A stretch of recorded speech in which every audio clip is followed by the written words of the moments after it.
Hello everyone, my name's Idiotic Synergy and today we are going to talk about the Slaver Entourage?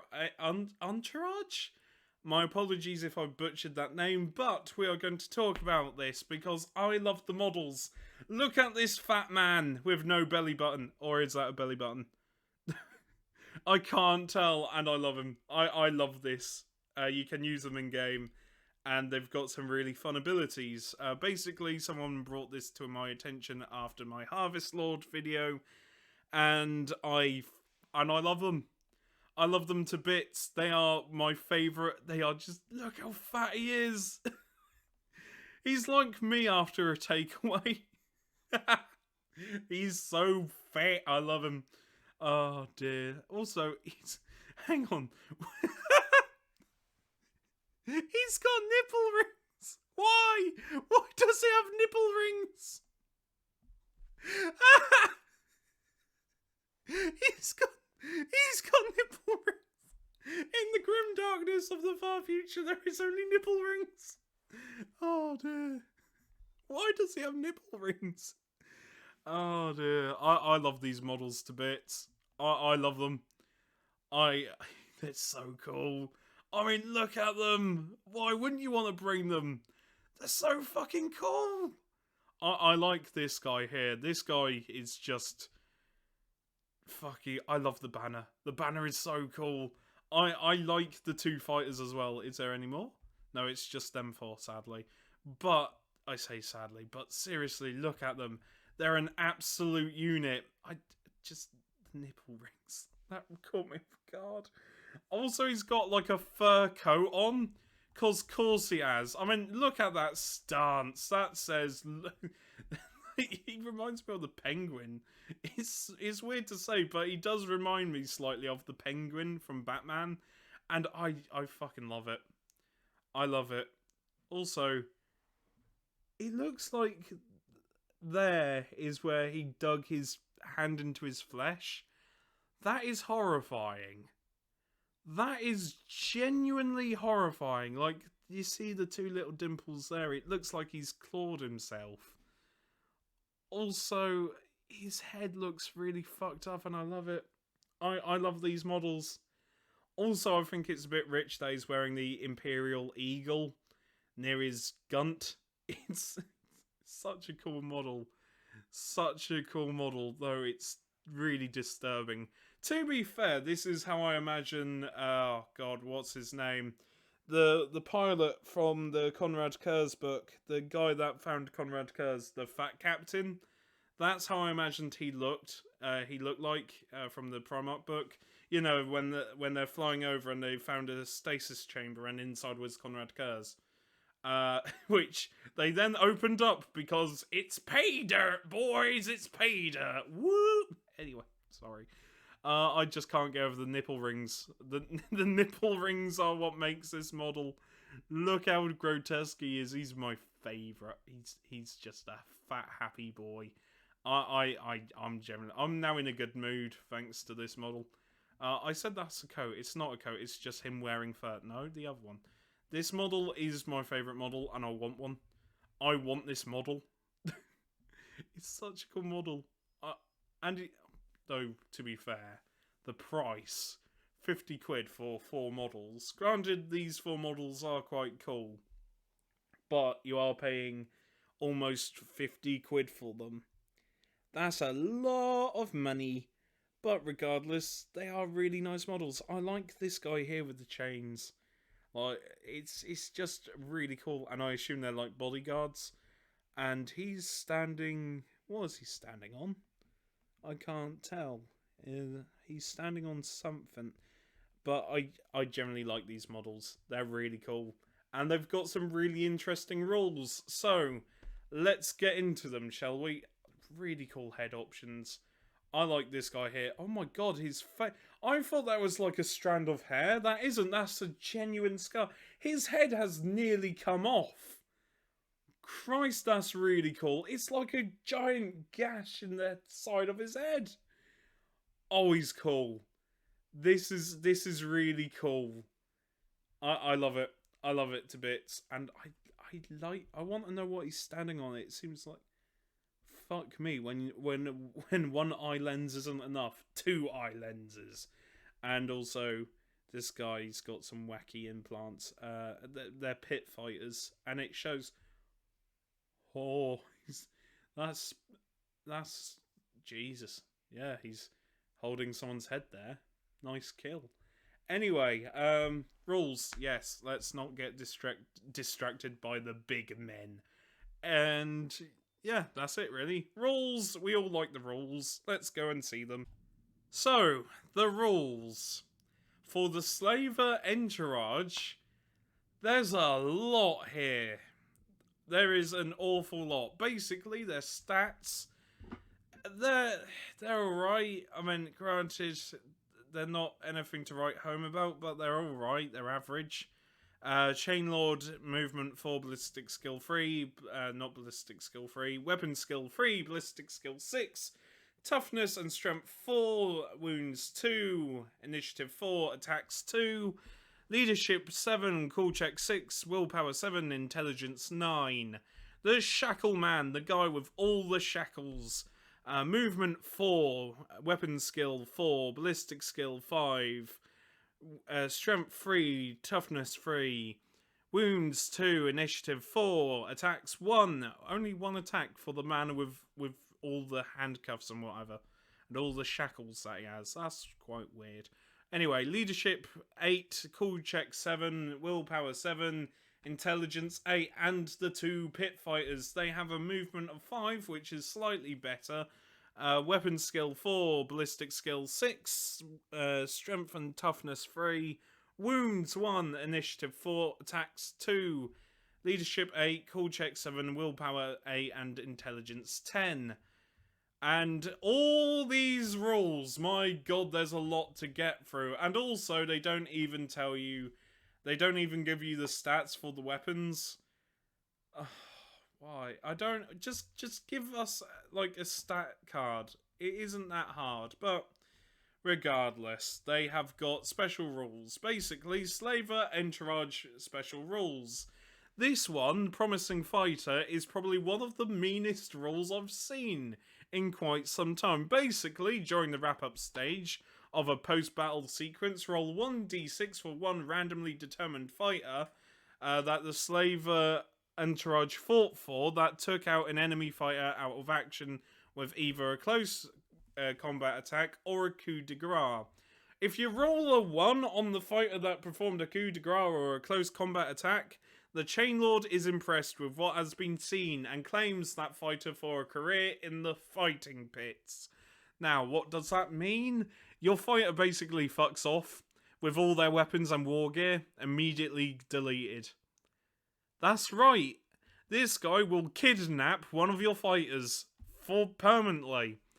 It's basically worse than Memorable Death. With Memorable Death, your fighter is out of action, but at least you keep the fucking war gear. This fat fuck and his motley team of murderers and kidnappers decide we want your war gear as well, and just decides to take it. Yeah. Yeah, Promising Fighter my ass. But don't worry though, if you roll a 6, the Chainlord rewards that fighter with D3 plus D3 times 10 credits. So you either get 30 credits if you roll a 6, or your fighter basically gets kidnapped and you can't rescue him. On any other result, nothing happens. That doesn't seem worth it. And yes, I'm aware of the other benefits of the Slave Guild. And believe me, we're going to get through them at some point in this video. But my god, that special rule isn't worth taking them. It's just not worth it. If you roll a 1 on any... If you're playing, say, Corpse Grinder Cult, right? And you've got them allied, or Goliaths. And Goliaths are very melee happy. They do have a lot of melee. If you have... Your captain could just fuck off if you roll a 1. That risk isn't worth it. That risk is not worth it, and this is just wank. A Promising Fighter is not worth a possibility of 30 credits. This Entourage ain't worth it. They look cool, and I would use them as regular gangers, or like gang leaders or whatever, but I would not use them for this promising fighter ability they have. It's bullshit. Anyway, a band apart. If any of the Entourage gets put out of action, you don't need to roll a lasting injury. They have considered to roll 12 to 26, meaning they're out cold. So they just go to sleep. They're basically like knocked out. So they can't be permanently killed. But they can permanently take your fighter away. That is... why would you ever bring that... what? I don't care what the benefits are. It isn't worth 30 credits. Or possible 30 credits. What wank. Oh... sorry, that rule is just bullshit. Here to help. They are not counted during the choose crew step of the pre-battle sequence. Instead, these fighters may, and in some cases must, be added to the crew. This may take the number of fighters in a starting crew above the number specified by the scenario, which is fine, depending who you're playing with. So, yeah. They're here to help. Oh, what bullshit. Honestly, what absolute bullshit a promising fighter is.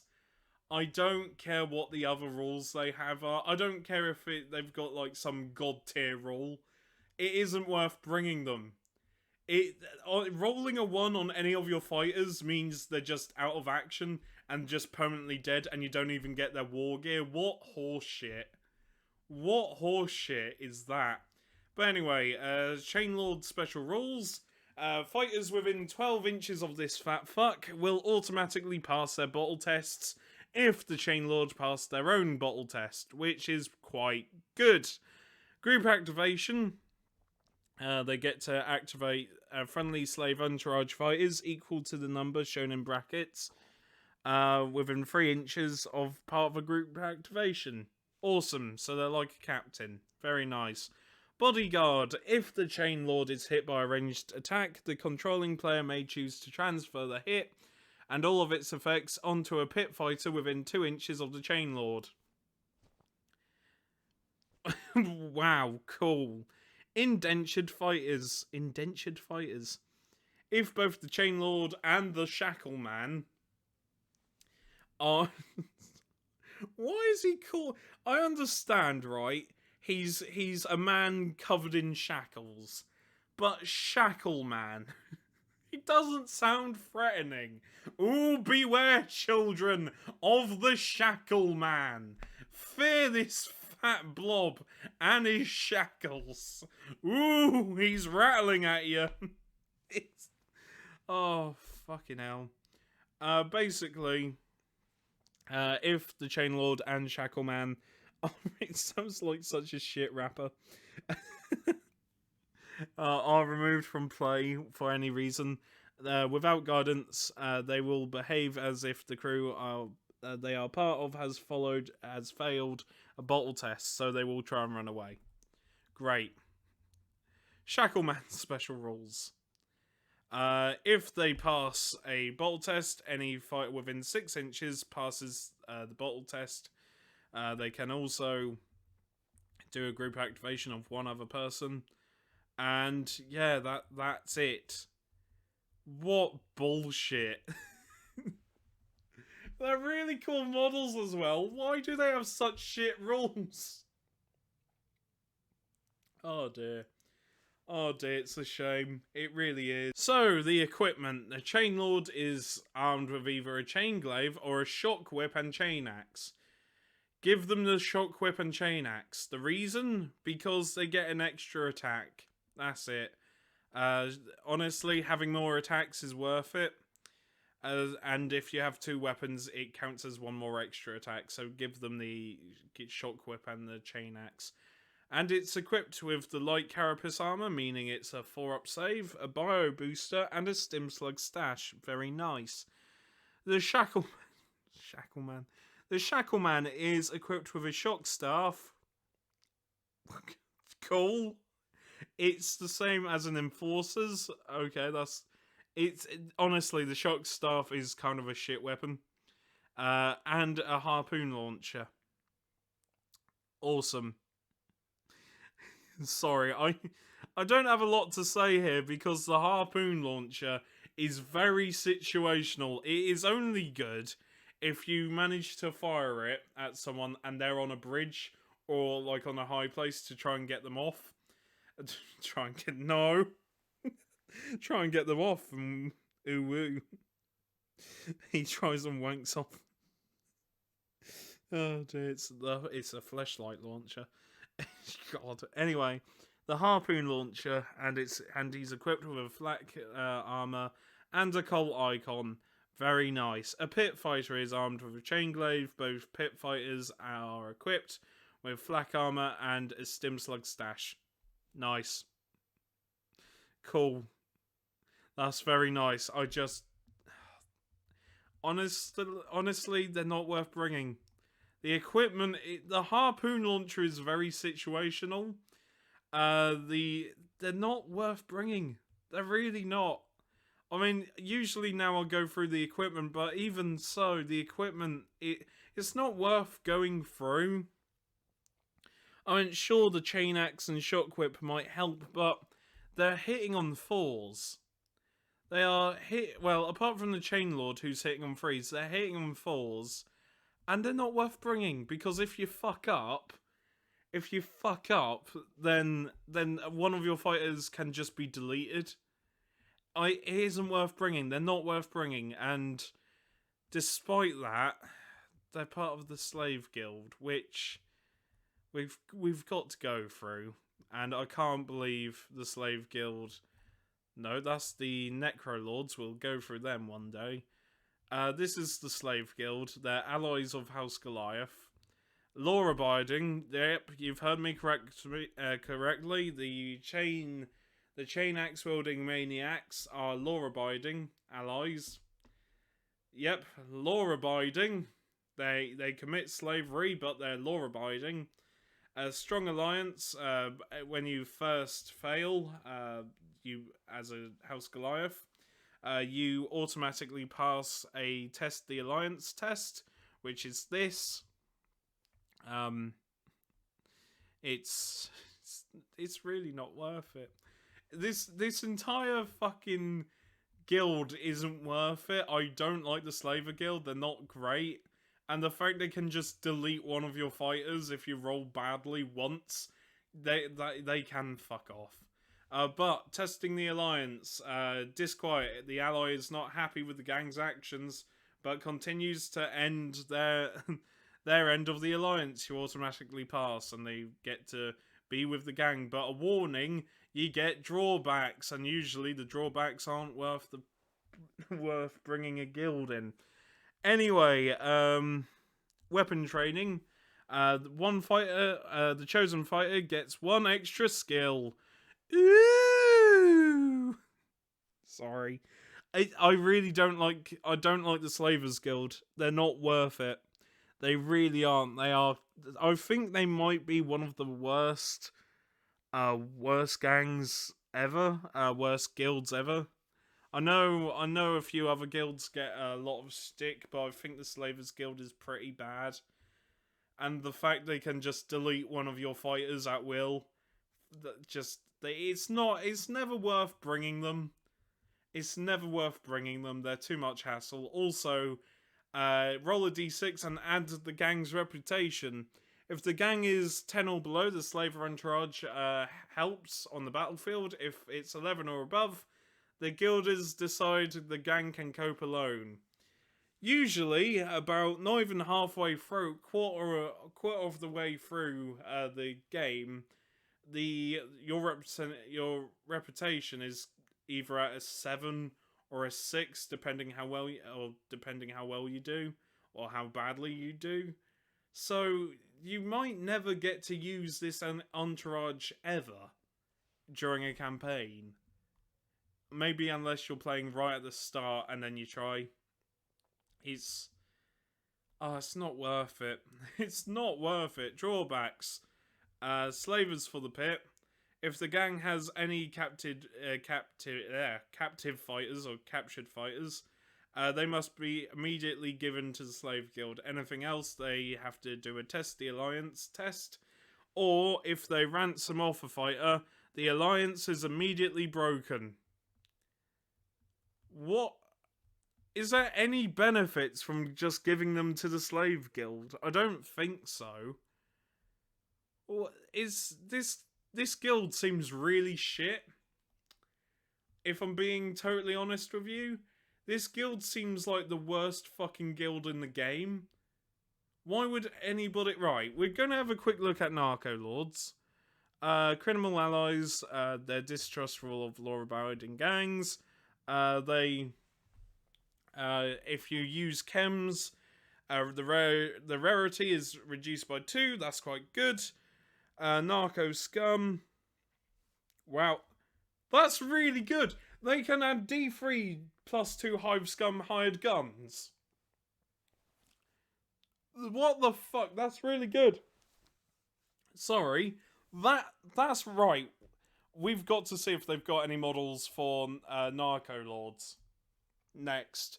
Because that is really fucking good. Holy shit. D3 plus 2 hive scum hired guns. And you can... That's really good. That's really fucking good. Why would you ever choose Slaver Guild? The Slaver Guild's shit. They've got some really good minis, but the Slaver Guild is shit. And I've been idiotic synergy. Sorry, that's it. Usually I'll go through the equipment, but it really isn't worth it. Honestly, their equipment, it isn't anything, like, amazing. Their equipment's alright. Remember, they're hitting on, like, 4s, and unless you're... It's Goliaths, and half the time Goliaths use different weapons and things. But seriously, why the fuck would you ever use... where... Did I go past it? Past what weapons they had? I think I went past it. There we go. Their weapons, they're not worth it. Just the harpoon launch is very situational. It's not worth ever bringing the Entourage. It's not worth having the Slavers Guild. The Slavers Guild are shit. They're really situational, and it's not worth it. Why would you ever use the Slavers Guild in the game? I don't get it. I don't get it. You can't sell off fighters. You have to give...